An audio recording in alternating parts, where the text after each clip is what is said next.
Video में हम class 10th science chapter 1 chemical reaction and equations का पार्ट 3 करेंगे और इसमें हम पढ़ेंगे डिस्प्लेसमेंट रिएक्शन। तो इसके आगे का पार्ट हम अपने पहले की वीडियोस में कवर कर चुके हैं, तो इसका पढ़ते हैं डिस्प्लेसमेंट रिएक्शन। तो इसमें एक एक्टिविटी दे रखी है, एक्टिविटी 1.9। तो इसमें क्या कह रहा है, इसमें कह रहा है कि हमें 3 आयरन की नेल्स लेनी है और उसको सैंड पेपर से साफ कर लेना है। सैंड पेपर से हम इसलिए साफ करते हैं क्योंकि जो आयरन नेल है वो पहले से एटमॉस्फेयर में कहीं ना कहीं रखी होगी और एटमॉस्फेयर में ऑक्सीजन है, तो वो ऑक्सीजन से रिएक्ट करके क्या बना लेता है, ऑक्सीजन का ऑक्साइड बना लेता है ना।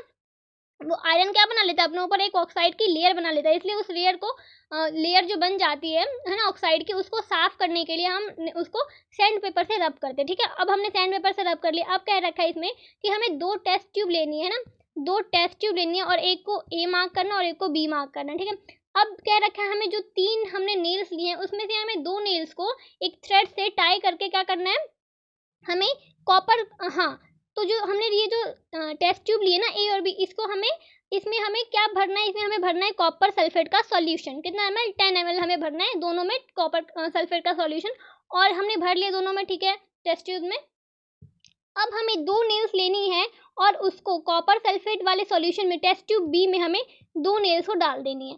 अब हम इसको डाल के थोड़ी देर के लिए 20 मिनट के लिए इसको छोड़ देंगे। ठीक है, और जो हमने 2 नेल्स तो इसमें डाल दी और एक नेल्स जो बची है उसको हम ऐसे ही रख लेंगे, उसको ए वाले टेस्ट ट्यूब में नहीं डालना है उसको। ठीक है, अब हमें ये कंपेयर करना है कि हमने जो बी टेस्ट ट्यूब में क्या बी वाले जो टेस्ट ट्यूब था उसमें हमने 2 नेल्स डाली थी कॉपर सल्फेट सॉल्यूशन में, और जो ए था उसमें सिर्फ कॉपर सल्फेट का सॉल्यूशन था, नेल नहीं थी, नेल तो बाहर रखी थी हमने।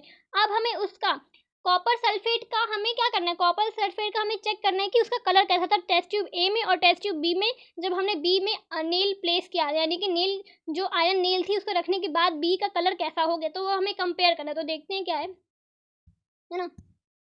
तो हमें ये दे रखा है, क्या दे रखा है,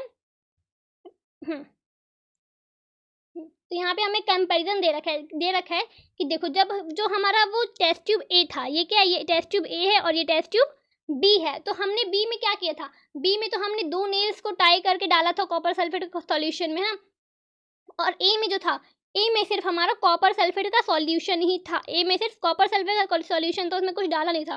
तो ये तो ए था कि ए में कोई चेंज नहीं आया। हम तो देख रहे भाई कॉपर सल्फेट का सॉल्यूशन तो ब्लू कलर का होता है, तो हाँ, तो ए तो ब्लू कलर का था।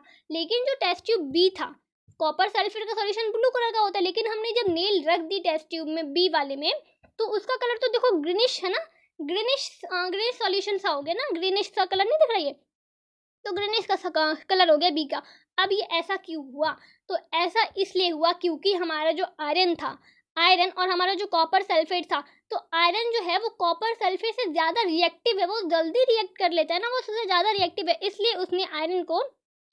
इसलिए आयरन ने कॉपर को डिस्प्लेस कर दिया उसके सॉल्यूशन से, उसके सल्फेट का जो सॉल्यूशन था कॉपर सल्फेट का, उससे उसको डिस्प्लेस कर दिया। इसको डिटेल में पढ़ते क्या है। तो इसमें पूछ रखा है, why does the nail iron become brownish in colour and the blue colour of copper sulphate fits. हाँ, तो जो हमारा आयरन था जिसको हमने बी टेस्ट ट्यूब में रखा था, उसका कलर ब्राउन हो जाएगा। ठीक है, क्योंकि आयरन डिस्प्लेस कर रहे हैं ना कॉपर को, इसलिए उसका कलर ब्लू हो जाएगा, और जो हमारा सॉल्यूशन था उसका कलर हो जाएगा हमारा ग्रीनिश।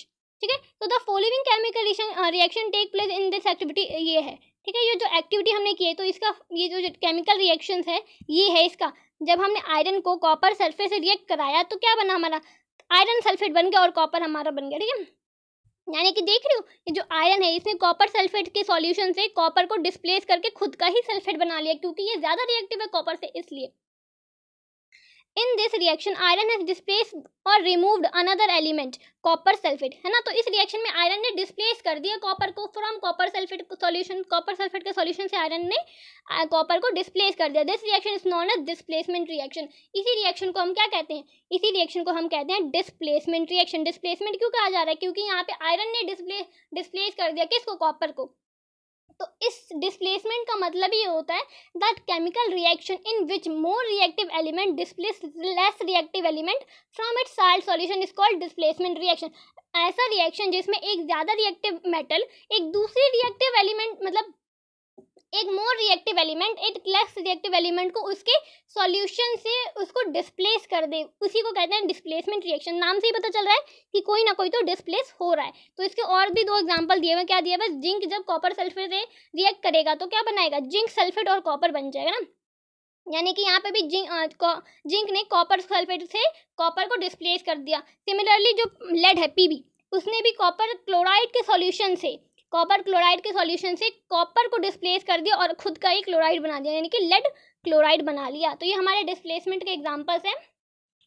अब ये जो हमारा लेड है और जिंक है, इसने डिस्प्लेस क्यों किया, यहाँ पे रीजन दिया हुआ है क्यों किया, क्योंकि zinc and lead are more reactive elements than copper. ये दोनों कॉपर से ज़्यादा रिएक्टिव हैं, इसलिए इन दोनों ने इसके कॉपर सल्फेट के सॉल्यूशन से कॉपर को डिस्प्लेस कर दिया। They displace copper from its compound, इसके कंपाउंड से इसको डिस्प्लेस कर दिया। तो यही है हमारा डिस्प्लेसमेंट रिएक्शन, जिसमें एक मोर रिएक्टिव एलिमेंट एक लेस रिएक्टिव एलिमेंट्स को उसके कंपाउंड के सॉल्यूशन में से डिस्प्लेस कर देता है ना। तो अब हमारा है डबल डिस्प्लेसमेंट रिएक्शन। अब हमने डिस्प्लेसमेंट तो पढ़ लिया कि डिस्प्लेसमेंट क्या होता है, मोर रिएक्टिव वाला लेस रिएक्टिव को डिस्प्लेस कर देता है। लेकिन डबल डिस्प्लेसमेंट में क्या होता है, तो उससे पहले एक एक्टिविटी दी हुई है। क्या दी हुई है एक्टिविटी, हमें दे रखी है एक्टिविटी में कि हमें क्या करना है, हमें लेना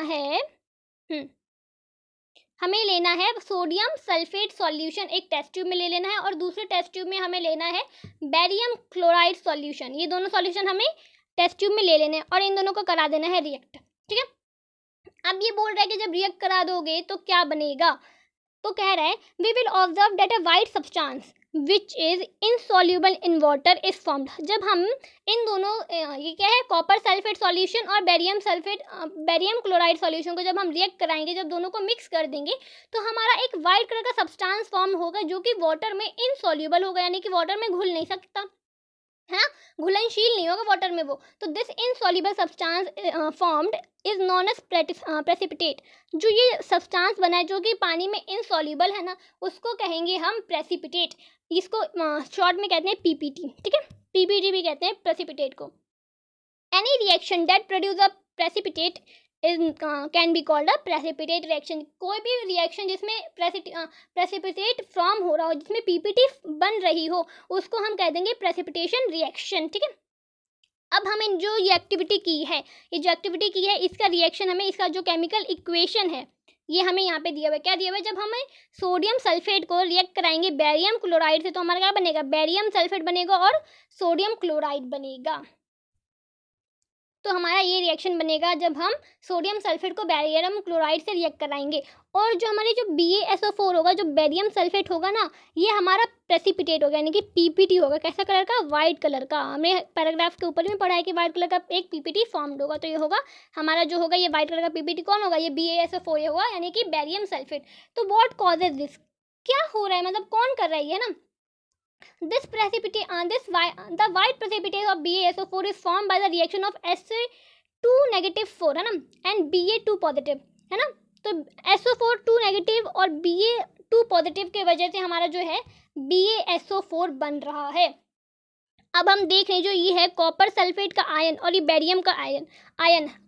ठीक है, आयन जानते हो क्या होता है, आयन यानी कि जब हमारा जो एटम हो रहा है, एक न्यूट्रल एटम जब भी इलेक्ट्रॉन लॉस करता है या गेन करता है, तो वो आयन बना लेता है। ठीक है, तो वही आयन है हमारे ये कॉपर सल्फेट का आयन और ये बेरियम का आयन। तो इन दोनों के आयन की वजह से हमारा जो ये BaSO4 है, जो बेरियम सल्फेट है, वो बन रहा है।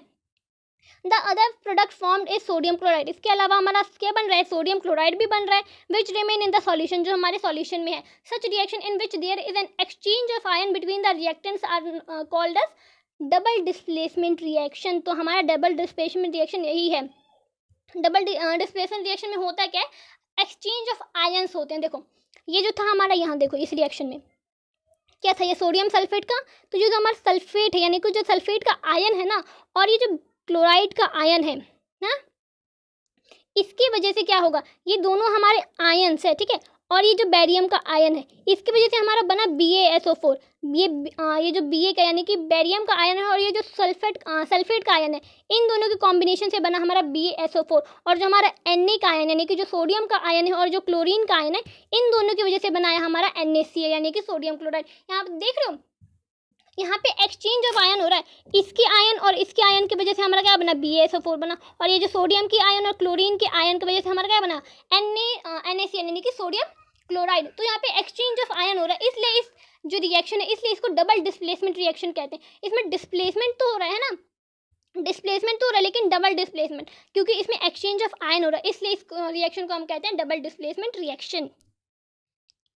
अब हमारा है ऑक्सीडेशन एंड रिडक्शन, है ना। तो ऑक्सीडेशन और रिडक्शन में क्या है, तो इससे पहले हमारी एक एक्टिविटी दी हुई है, एक्टिविटी 1.11, है ना, एक्टिविटी 1.1 यानी कि एक्टिविटी 1.11। तो एक्टिविटी 1.11 में क्या कहा है, बेसिकली इसमें क्या है कि heat a china dish containing about 1 gram of copper powder. तो इस एक्टिविटी में हमें क्या करना है, कॉपर पाउडर को लेना है और उसको हीट करना है। हीट मतलब ऑक्सीजन से रिएक्शन, हमेशा जब भी ऑक्सीजन से रिएक्शन यानी कि हीट, है ना, और जहाँ पे भी हीट हो यानी कि ऑक्सीजन से रिएक्शन, ठीक है। तो हमें ऑक्सीजन हीट करना है यानी कि ऑक्सीजन से रिएक्शन कराना है। तो क्या अब इसमें पूछ रहे हैं कि जब हमें तो कॉपर पाउडर को जब हम हीट करेंगे तो क्या तुमने ऑब्जर्व किया, तो हम यही ऑब्जर्व करेंगे। क्या ऑब्जर्व करेंगे, यहाँ पे लिखा हुआ है क्या ऑब्जर्व करेंगे इस एक्टिविटी में हम, the surface of black the surface of copper powder become coated with black copper second oxide. Why has this black substance formed? This is because oxygen is added to copper and copper oxide is formed. ये कह रहा है कि जब हम copper को heat करेंगे यानी कि ऑक्सीजन से जब हम कॉपर को रिएक्ट कराएंगे तो हमारा बनेगा एक कॉपर ऑक्साइड, हमारा कॉपर ऑक्साइड बन गया। अब ये जो कॉपर ऑक्साइड होगा ना, कॉपर सेकेंड ऑक्साइड बेसिकली ये होगा हमारा कैसा कलर का, ये होगा हमारा ब्लैक कलर का, और जो हमारे जो कॉपर होगा ये होगा हमारा कैसा कलर का, ये होगा हमारा रेड ब्राउन, ठीक है। ये होगा हमारा रेड ब्राउन कलर का, जो हमारा ये कॉपर होगा वो होगा रेड ब्राउन कलर का, और जो ये ऑक्सीजन से रिएक्ट करके जब ये बनाएगा कॉपर ऑक्साइड वो होगा हमारा ब्लैक कलर का। तो ये पूछ रहा है कि ये ब्लैक कलर का सब्सटेंस बना ही क्यों बना ये, तो यहाँ पे हमें रीज़न दिया हुआ है कि ये क्यों बना हुआ है, देखते हैं। हाँ, तो if hydrogen gas is passed over this heated material CuO, यानी कि ये कह रहा है कि अगर हाइड्रोजन गैस को ये जो कॉपर ऑक्साइड बना है इसके ऊपर से पास कर दें तो जब the black coating on the surface turns brown as the reverse reaction take place and copper is obtained. यानी कि कह रहा है कि जब ऑक्सीजन से रिएक्ट करेगा कॉपर तो बनाएगा ब्लैक कलर का कॉपर सेकंड ऑक्साइड, लेकिन जब इसके ऊपर से हम हाइड्रोजन गैस पास कर दे तो ये रिएक्शन क्या हो जाएगी, उल्टी हो जाएगी, यानी जो पहले था वो हमें मिल जाएगा। यानी कि जब हम इस कॉपर को हाइड्रोजन से रिएक्ट कराएंगे तो हमारा बन जाएगा वापस से जो क्या था हमारे पास, वापस से हमारा था कॉपर, ब्राउन कलर का कॉपर, है ना, और क्या और आ जाएगा हमारे पास वाटर। तो ये हमारा रिवर्स रिएक्शन हो जाएगा जब हम हाइड्रोजन गैस को पास करेंगे इस वाले कॉपर सेकेंड ऑक्साइड के ऊपर से। तो कह रहे हैं if a substance gain oxygen during a reaction it is called to be oxidise. यही है हमारा ऑक्सीडेशन रिएक्शन, यानी कि जब भी कोई सब्सटेंस ऑक्सीजन गेन करता है ना, ऑक्सीजन गेन यानी कि ले लेना, है ना, ऑक्सीजन गेन करता है तो उसको कहते हैं ऑक्सीडाइज, है ना, और इसी प्रोसेस को कहते हैं oxidation. If a substance loses oxygen during a reaction it is said to be reduce, यानी कि कोई भी सब्सटेंस रिएक्शन के दौरान ऑक्सीजन को लूज कर देता है यानी कि खो देता है ना, तो उसको कहते हैं रिड्यूस, यानी कि इसको कहते हैं रिडक्शन, ठीक है। तो ऑक्सीडेशन और रिडक्शन क्या है, ऑक्सीडेशन होता है बेसिकली क्या, the addition of oxygen to reactant में ऑक्सीजन का ऐड होना, और इसका ऑपोजिट है हमारा रिडक्शन, यानी कि द रिमूवल ऑफ O2, है ना, यानी कि ऑक्सीजन का लॉस, है ना, ऑक्सीजन का लॉस यानी कि रिडक्शन, और ऑक्सीजन का गेन यानी कि ऑक्सीडेशन, ठीक है। तो यही दो चीज़ याद रखनी हमें, जब भी कोई सब्सटेंस ऑक्सीजन गेन करेगा तो वो होगा ऑक्सीडाइज, और कभी कोई सब्सटेंस ऑक्सीजन लॉस करेगा तो होगा रिड्यूस, यही है हमारा, ठीक है। तो इसमें कह रहा है if a substance gain oxygen during a reaction it is said to be oxidise, ठीक है। If a substance loses oxygen during a reaction it is said to be reduce, ये हम कर चुके हैं ना।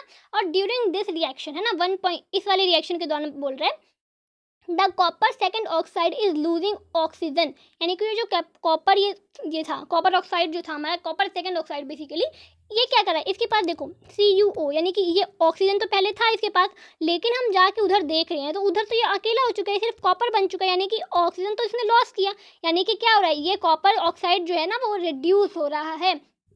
तो क्या कह रहा है, the copper second oxide is losing oxygen and is being reduce, यानी कि ये रिड्यूस हो रहा है ऑक्सीजन को लॉस करके। The hydrogen is gaining oxygen and is being oxidise, यानी कि यहाँ पे देखो इधर हाइड्रोजन अकेला था और उधर जाके हाइड्रोजन के पास क्या हो गया, ऑक्सीजन हो गया, यानी कि ये ऑक्सीजन को गेन कर रहा है। तो ये क्या हो रहा है, ये ऑक्सीडाइज हो रहा है। कौन ऑक्सीडाइज हो रहा है, हाइड्रोजन हमारा जो हो रहा है ऑक्सीडाइज हो रहा है।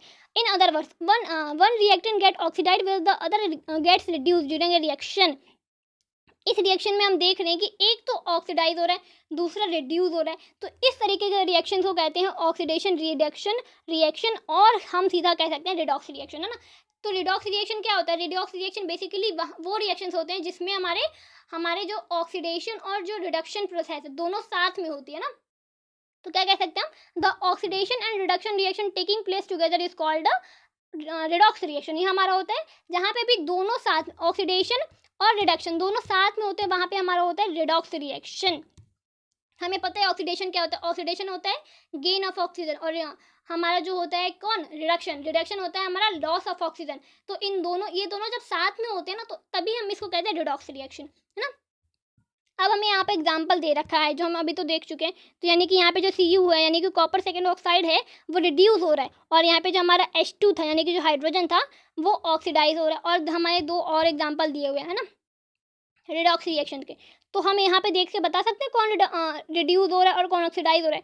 देखो ये जो जिंक ऑक्साइड था, है ना, और कॉपर, है ना, जिंक ऑक्साइड और ये कार्बन है सॉरी, है ना। तो ये जिंक ऑक्साइड और कार्बन है। तो ये जिंक ऑक्साइड जो है, ये जिंक ऑक्साइड उधर जाके हम देख रहे हैं भाई, इसके पास तो पहले ऑक्सीजन था, लेकिन बाद में इसके पास ऑक्सीजन नहीं है, यानी कि ये लॉस हो रहा है, इसके पास से ऑक्सीजन, है ना, ऑक्सीजन इसके पास लॉस है ना, यानी कि ये गेन नहीं कर रहा ऑक्सीजन, लॉस कर रहा है ऑक्सीजन। यानी कि ये क्या हो रहा है, ये तो हो रहा है रिड्यूस, ये हो रहा है रिड्यूस हो रहा है, ठीक है। और यहाँ पे देख रहे हैं कार्बन तो अकेला था, लेकिन बाद में इसके पास ऑक्सीजन हो गया, यानी कि ये हो रहा है ऑक्सीडाइज। और सेकंड में यही है बेसिकली, ये तुम खुद चेक करोगे क्या है नहीं, है ना, कौन ऑक्सीडाइज हो रहा है और कौन रिडॉक्स हो रहा है, और कमेंट में लिखना इसका आंसर, है ना। अब देख क्या रखा है हमें यहाँ पे, क्या क्या रखा है देखते हैं। हमें क्या रखा है, in reaction 1.31 carbon is oxidise to CO। हम तो देख ही चुके हैं भाई, कार्बन ऑक्सीडाइज हो रहा है, और जो जिंक ऑक्साइड है वो रिड्यूस हो रहा है। तो अब ये 1.3 वाला रिएक्शन, है ना, तो HCl इसमें क्या हो रहा है, HCl इसमें हो रहा है oxidise to Cl2, and where as MnO2 is reduce to MnCl। यहाँ पे तो तुम्हें आंसर खुद ही मिल गया, क्या कमेंट में लिखोगे, चलो कोई नहीं, है ना। तो हमें पता चल गया जो HCl है वो हो रहा है ऑक्सीडाइज हो रहा है, और जो MnO2 है वो रिड्यूस हो रहा है। देखो हमें ना जो ऑक्सीडेशन है और रिडक्शन है वो तो हमें अभी देखा है सिर्फ ऑक्सीजन के टर्म्स में, यानी कि जो ऑक्सीडेशन क्या होता है, अभी तक हमें पता है ऑक्सीडेशन जो होता है वो एडिशन ऑफ ऑक्सीजन होता है ना, यानी कि गेन ऑफ ऑक्सीजन कह लो।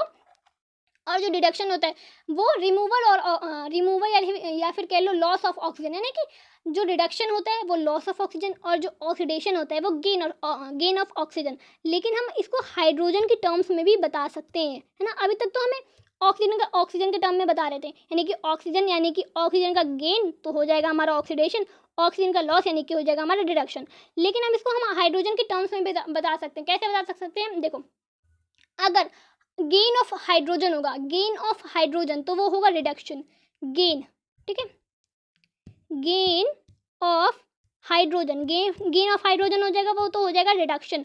और लॉस ऑफ हाइड्रोजन वो हो जाएगा हमारा ऑक्सीडेशन। देखिए उल्टा हो रहा है। अगर कभी कहते कि हमारा क्या हो रहा है, हमारा ऑक्सीजन जो हो रहा है वो लॉस हो रहा है, और जो हमारा जो ऑक्सीजन जो हो रहा है वो लॉस हो रहा है, और जो हाइड्रोजन है वो गेन हो रहा है। तो दोनों चीज़ एक ही है, क्या है दोनों चीज़ है रिडक्शन, दोनों का मतलब एक ही है। और ऑक्सीजन में सीधा ऐसे भी कह सकते हैं कि गेन ऑफ ऑक्सीजन हो रहा है और रिमूवल ऑफ हाइड्रोजन हो रहा है ना। तो गेन ऑफ ऑक्सीजन हो रहा है और लॉस ऑफ हाइड्रोजन हो रहा है। तो ये क्या है, दोनों चीज़ें सेम हो रही है, क्या हो रही है, यहाँ पे ऑक्सीडेशन हो रहा है, ठीक है। तो सीधा ऑक्सीडेशन और रिडक्शन कुछ नहीं है, खाली गेन ऑफ ऑक्सीजन क्या होगा, ऑक्सीडेशन, और लॉस ऑफ ऑक्सीजन क्या होगा, रिडक्शन। बस इतना याद रख लो, ठीक है। अब हमें दे रखा है, have you observe the effects of oxidation reduction in oxidation reactions in everyday life. तो हमें क्या पता है, ऑक्सीडेशन का मतलब ही हमें पता है कि भाई गेन ऑफ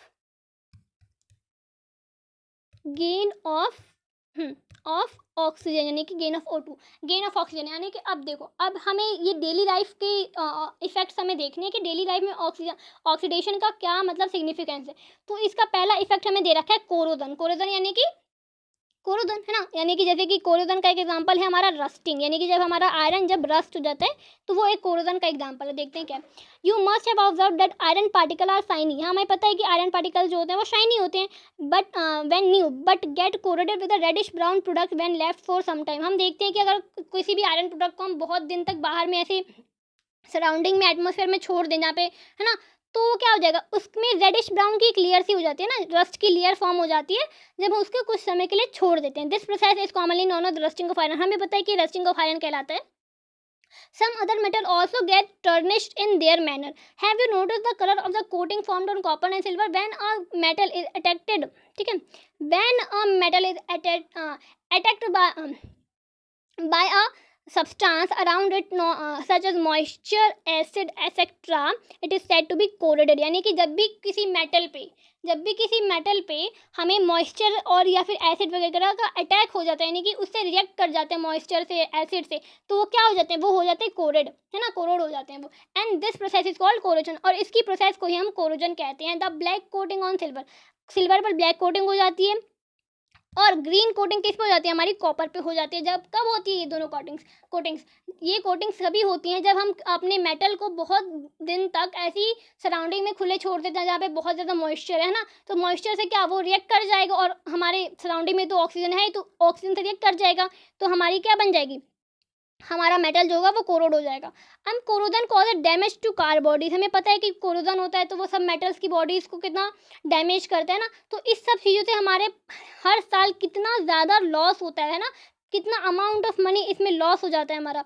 क्यों होता है लॉस ऑफ मनी, क्योंकि हमें जो आयरन की चीज़ें जो ख़राब हुई है रस्टिंग की वजह से, उसको रिप्लेस करने के लिए, तो यही है हमारा कोरोजन का इफेक्ट। यानी कि कोरोजन क्या है, यानी कि कोरोजन का मतलब ही है क्या, कभी भी कोई जो हमारा मेटल होता है वो ख़राब हो जाता है, यानी कि जैसे कि आयरन क्या है, रस्ट हो जाते हैं, तो ये सब कोरोजन के इफेक्ट्स हैं।